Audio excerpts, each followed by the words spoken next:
یہ کیا بات ہوئی؟ بابے نے کہہ دیا تینوں کسی نے کچھ کیتا ہے. میں کہو بابے نو بھی کسی کچھ کیتا ہے.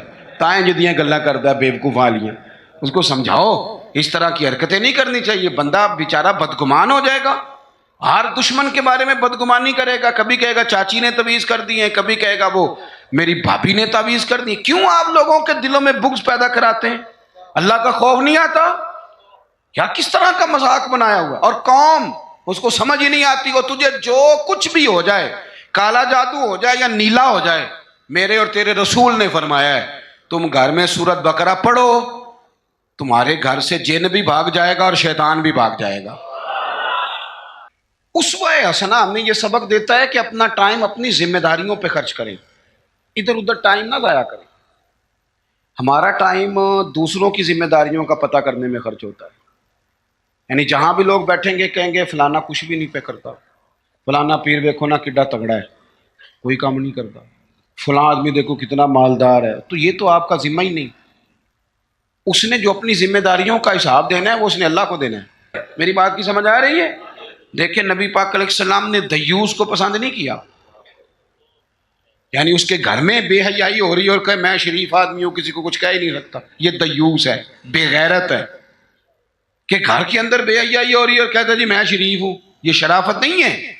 شریعت اسلامیہ غیرت مندی کا سبق بھی پڑھاتی ہے. تو میرے نبی پاک علیہ الصلوۃ والسلام نے تصوف کا, طریقت کا, عبادت کا, معرفت کا یہ والا ذوق بھی دیا اور پورا دیا, اور اسے بھی چھوڑا نہ کریں. آپ یقین کریں جتنا مزہ سجدے کا ہے, کمال ہو گئی جتنا مزہ. ایک نا دوست میرے پاس آئے تو بڑے پریشان تھے, اور ان کی چہرہ بتاتا تھا کہ بڑا رو رو کے آئے. پھر آ کے انہوں نے مجھ سے شکایت کی کہ اس طرح فلانے نے کہا ہے, یہ والی تکلیف دی ہے. تو حضرت صاحب کیا کریں, لوگ بلا وجہ الزام لگاتے ہیں. میں نے آخیا سچ دس کرما لیا, جنہ سواد اج سجدے دا آیا ہی پہلا بھی کدی آیا صحیح.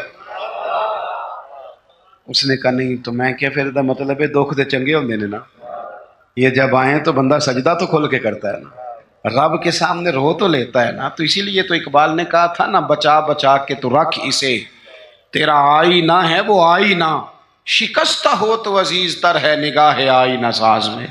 ٹوٹے ہوئے دل تو بڑے کمال ہوتے ہیں, ٹوٹے ہوئے دل تو بڑے کمال ہوتے ہیں. محبت کے لیے دل ڈھونڈ کوئی ٹوٹنے والا, محبت کے لیے دل ڈھونڈ کوئی ٹوٹنے والا, یہ وہ شے ہے جسے رکھتے ہیں نازک آبگینوں میں. میرے عزیز نبی پاک صلی اللہ علیہ وسلم نے وہ والا سبق بھی دیا, اور ساتھ حضور نے مضبوط آثار. یہ ہمارے بچے نوجوان ڈرے ڈرے سے, پریشان سے, پتہ نہیں کیا ہونے لگا ہے, غریبی آ گئی, کام نہیں ملتا, حالات خراب ہیں, گھروں میں عورتیں روتی پریشان ہوتی, پھر ان کو وہ بابے بھی مل جاتے ہیں جنہوں نے اور کوئی کام نہیں.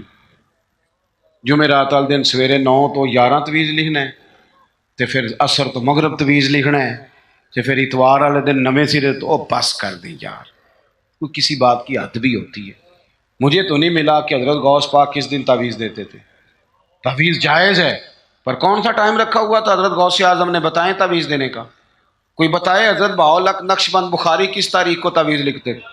خواجہ اجمیر کی کون سی تاریخ تھی تعویذوں کی؟ وہ تعویذ نہیں دیتے تھے, وہ جو آتا تھا اسے رسول اللہ کا دین دیا کرتے تھے. وہ قرآن و حدیث کے سبق پڑھایا کرتے تھے. واپس آؤ, اصل کی طرف سفر کرو. یہ کیا بات ہوئی؟ بابے نے کہہ دیا تینوں کسی نے کچھ کیتا ہے. میں کہو بابے نو بھی کسی کچھ کیتا ہے. تائیں جدیاں گلاں کردا ہے بیوقوف والیاں. اس کو سمجھاؤ اس طرح کی حرکتیں نہیں کرنی چاہیے. بندہ بیچارہ بدگمان ہو جائے گا. ہر دشمن کے بارے میں بدگمانی کرے گا. کبھی کہے گا چاچی نے تعویذ کر دی ہیں, کبھی کہے گا وہ میری بھابھی نے تعویذ کر دی. کیوں آپ لوگوں کے دلوں میں بغض پیدا کراتے ہیں؟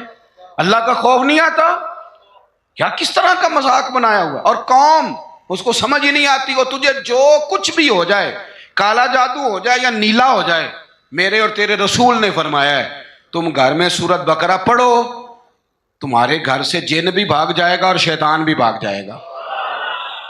تو پڑھو نا جو نبی پاک نے تعویذ دیا ہے, اس سے آگے کو تعویذ ہو سکتا ہے؟ چھوڑ دیں ادھر ادھر بھاگنا. اور بڑا مسئلہ ہو تو سورہ فلق اور ناس پڑھ کے سویا کریں. یہ دم ہمارے نبی پاک نے بتایا ہے. تو ساڈے نبی دی زبان ساڈے واسطے قرآن.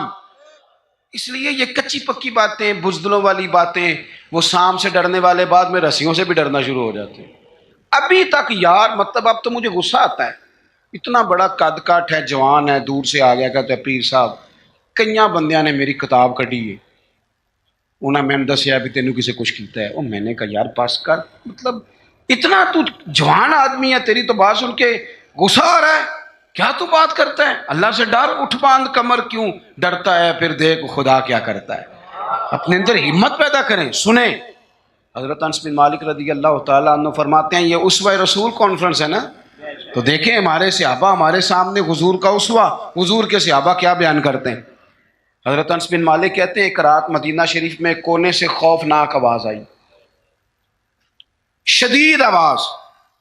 اب لوگ جمع ہونے لگے کہ ادھر سے آواز آ رہی ہے، کسی نے نیزہ پکڑا ہے، کسی نے تلوار منگائی ہے، لوگ کٹھے ہو رہے ہیں۔ یہ کبھی آ جائے نا کونے سے آواز تو مسئلہ خاصا بن جاتا ہے۔ ہوں تو تسی چپ کر کے پہ سن دے ہو نا، لیکن رات کو نا اگر بلی بھی ہو نا چھت پہ اور وہ کچھ ہلکی ہلکی بجا رہی ہو، اندھیرا ہو گہرا، تو بندے سے موبائل نہیں نکالا جاتا تکیے کے نیچے سے، کہتا چپ کرو۔ لیکن تقریریں کرنا سننا آسان کا نا، وہ کہہ دیتے ہیں سن لیتے ہیں بات ختم ہو جاتی، لیکن اس کی گہرائی میں تو اترے نا، حقیقت کیا ہے۔ یعنی خوفناک آواز آ رہی ہے، اور صحابہ دلیر لوگ تھے، پر وہ نیزے جمع کر رہے تھے، تلواریں نکال رہے تھے کہ جا کے دیکھیں ادھر کیا ہے۔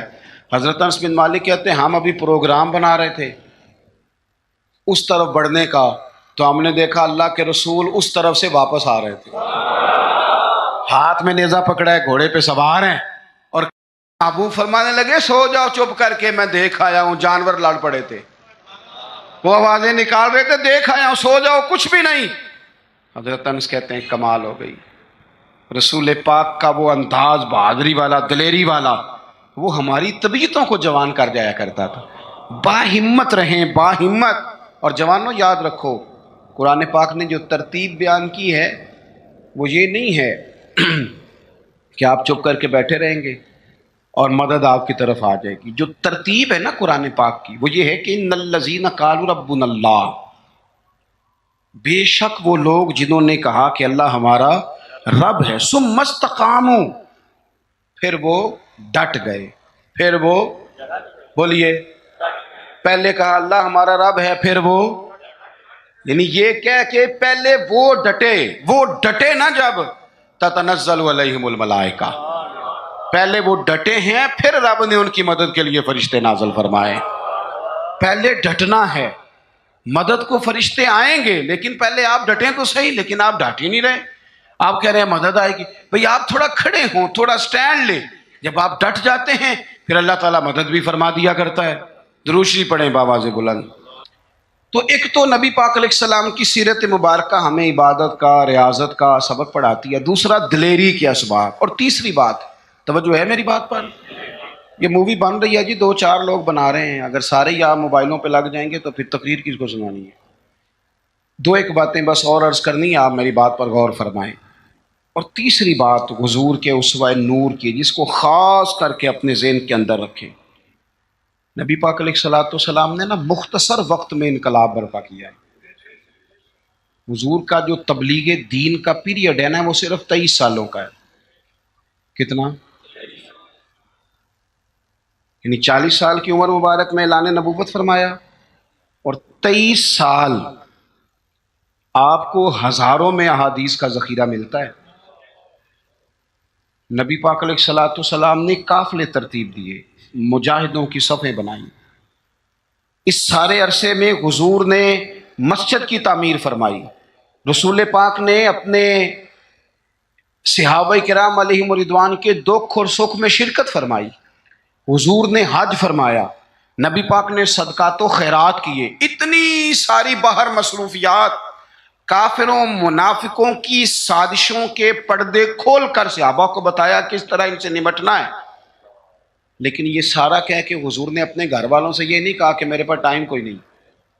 یہ سارے کام بھی ہوتے رہے، اور حسن حسین حضور کے کندھوں پر سواریاں بھی فرماتے رہے، کھار میں بھی پورا ٹائم دیا رسول کریم، محبت فرمائی۔ یعنی اپنے اوقات کار کو اپنی ذمہ داریوں پہ لگایا۔ اسوہ حسنہ ہمیں یہ سبق دیتا ہے کہ اپنا ٹائم اپنی ذمہ داریوں پہ خرچ کریں، ادھر ادھر ٹائم نہ ضائع کریں۔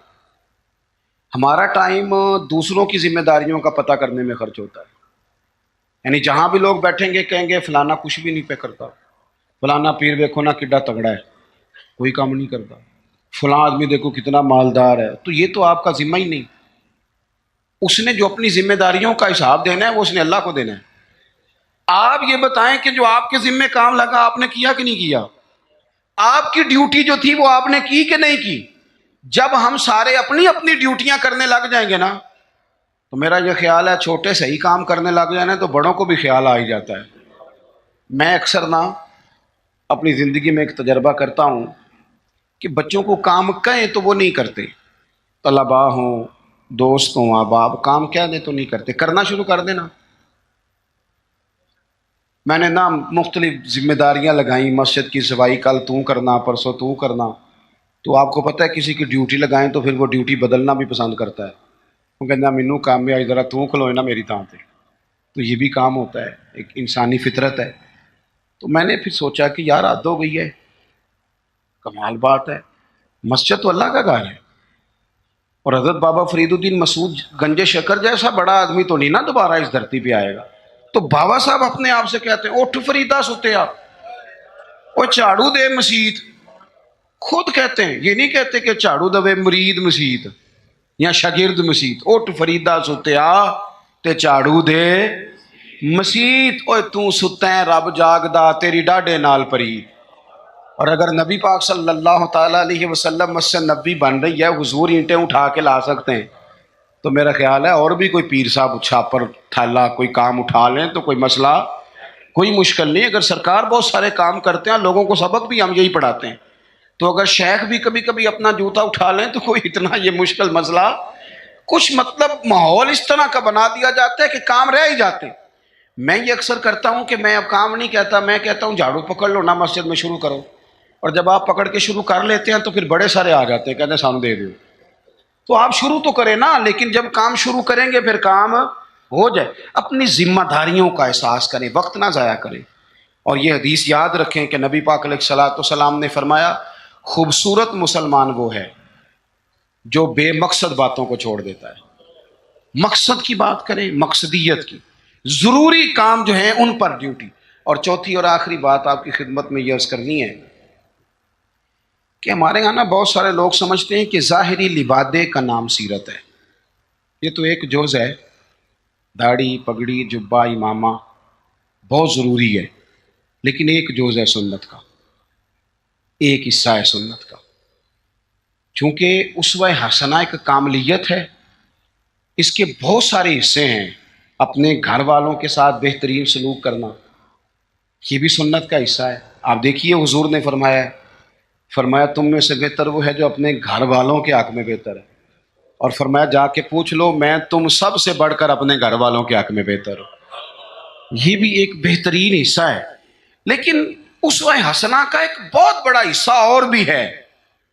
غور کریں، میں حدیث ترمذی سے پڑھنے لگا ہوں، نبی پاک علیہ الصلوۃ والسلام نے حضرت انس بن مالک سے فرمایا اے انس ہو سکے نا، اور حدیث میں لفظ بڑے سونے ہیں، فرمایا اے میرے بیٹے انس، یا بنیا، اے میرے بیٹے انس، اگر ہو سکے تو صبح اس حال میں کرنا کہ تیرے دل میں کسی بندے کے لیے بغض نہ ہو، کسی بندے کی عداوت تیرے سینے میں نہ ہو۔ پاک ہوویں تے پاک ہی ملدا ہی، تے بنا پاکوں پاک نہیں ملدا، تے سارے جسم دے دھون دے نالوں اکو دھولا ہے ٹکڑا دل دا۔ فرمایا انس اگر ہو سکے تو صبح اس حال میں کرنا کہ تمہارے دل میں کسی کا بغض نہ ہو، عداوت نہ ہو۔ اور اگلے لفظ پتہ کیا ہے حدیث کے؟ حضور فرمانے لگے یہ میری سنت ہے، دل صاف رکھنا یہ میرا اسوہ ہے، یہ میرا طریقہ ہے۔ ایک بہت بڑا حصہ دین کا دلوں کی صفائی ہے، یہ حضور نے فرمایا یہ میرا اسوہ ہے۔ دلوں میں نا بوجھ جب آتا ہے نا کسی کے لیے، میری طرف دیکھ رہے ہیں، آپ کے موبائل دیکھ رہے ہیں، صحیح ہو کے بیٹھے نا ایک دفعہ دوبارہ سے، دیکھیں بھلا صحیح ہو کے کیسے بیٹھتے ہیں، جو نہیں صحیح بیٹھے۔ بات ختم کرنے لگا ہوں نا، آپ کی زیادہ توجہ چاہیے بھائی۔ جب آپ کے دل میں کسی کے بارے میں حسد آتا ہے یا بغض آتا ہے یا عداوت آتی ہے تو صرف اس کو نقصان نہیں ہوتا، سب سے زیادہ نقصان آپ کو خود ہوتا ہے، سب سے زیادہ خود ہوتا ہے۔ ہمارے صوفیاء نے ایک عنوان بیان کیا جسے شماتت کہتے ہیں، یعنی کسی کو تکلیف میں دیکھ کے خوش ہونا۔ یہ بہت بڑا بوجھ ہے۔ نبی پاک صلی اللہ علیہ وسلم نے فرمایا کسی کی تکلیف پر کبھی خوش نہ ہونا، ورنہ اللہ تعالیٰ اسے اس تکلیف سے نجات دے دے گا اور تمہیں اسی میں مبتلا کر دے گا۔ کیا کہا تھا میاں صاحب نے؟ دشمن مرے تو خوشی نہ کریے، اللہ کرے تو انو سمجھ آئے۔ اتنی شادی کر کے ہمارے بزرگ ہمیں بات سمجھاتے ہیں، کہتے ہیں دشمن مرے کیوں بلا، سجنا بھی تو مر جانا ہے، یہاں تو انہوں نے بچ جانا ہو تو پھر تو ٹھیک ہے، خوشی کس بات کی؟ دشمن مرے خوشی نہ کریے کیونکہ سجنا بھی تے مر جانا ہے۔ ڈیگر تے دن آیا ہے محمد تے اوڑک نو ڈوب جانا ہے، اثر تو ہو گئی ہے، پیچھے بچا کیا ہے؟ جانے کا وقت تو آ گیا۔ دل کے اندر بوجھ نہیں، آپ تنگ ہو جائیں گے، ورنہ ہر وقت اسی کے بارے میں سوچیں گے اپنا کام رہ جائے گا۔ نکل آئیں اس معاملے سے بالکل آزاد، دل صاف، جو جو کر رہا ہے وہ اللہ کو حساب دے لے گا۔ اور اگر کبھی کسی کے لیے کرنا بھی ہو تو یہاں اسے دعوت دیں دین کی، یہاں اس کے لیے دعا کریں۔ ہم ساری زندگی لوگوں کو ڈسکس کر کے گزار دیتے ہیں، اپنی طبیعت سے بوجھ اتاریں۔ حسد، بغض، عداوت، کینہ، یہ سب بوجھ ہیں، یہ آپ کے دل کو وزنی کر دیں گے۔ آپ مشکل درویش کہتے ہیں ویسی کسی دے کچھ بھی نہیں لگ دے تے نہ کوئی ساڈا دردی۔ اور حضرت بابا صاحب نے کہا تھا اٹھ نہ بھولیا، وہ چلو اتھے بسیے جتھے بس دینی ساری انے، نہ کوئی ساڈی ذات پچھانے نہ کوئی سانو منے، ورنہ بندہ مشکل میں آ جاتا ہے۔ آپ یقین کریں اگر بندے کو مسئلہ بن جائے نا، میری طرح کے لوگوں کو مسئلہ بن جاتا ہے، وہ تسی استقبال کرن نہیں آئے، تسی ہار لے کے کھڑے نہیں ہوئے، تن پتہ نہیں ماں بدولت آ رہا ہے۔ میں نے دیکھا ہے کہ جناب اتنی خستہ حالت ہو جاتی ہے، اور یہ کئی سیاسی سماجی لوگ، میں علاقے کا بڑا ہوں، میں یہاں سیاسی آدمی ہوں، میں سماجی، وہ بیچارے جلسہ سنن آ جان نا سرکار دی محفل، تو وہ بھی پیچھے بہ کے نہیں سن سکتے، وہ پہ تون اچھی کر کر کے نقیب نو دس دینے میں آ گیا ہوں، تیری مہربانی کر کو میرے نام دا بھی اللہ کسی طریقے۔ تو یہ تو دکھ ہے اندر کا، یہ تو آپ کو چھوٹا کر دے گا۔ بڑا تو بڑا ہی ہوتا ہے، وہ یہاں بیٹھے پھر بھی بڑا ہی ہے، وہاں بیٹھ جائے تو پھر بھی بڑا ہی ہے، صدر ایوان صدر میں ہو پھر بھی صدر ہے، اور اپنے گھر چلا جائے تو پھر بھی، یہاں کسی چیز کا افتتاح کرنے آ جائے تو پھر بھی۔ تو یہ بوجھ اتار دیں، حضور نے فرمایا یہ بھی میرا اسوہ ہے، اتار پھینک کے آپ یقین کریں آپ روٹین کی زندگی جئیں گے، آپ سکون میں آ جائیں گے۔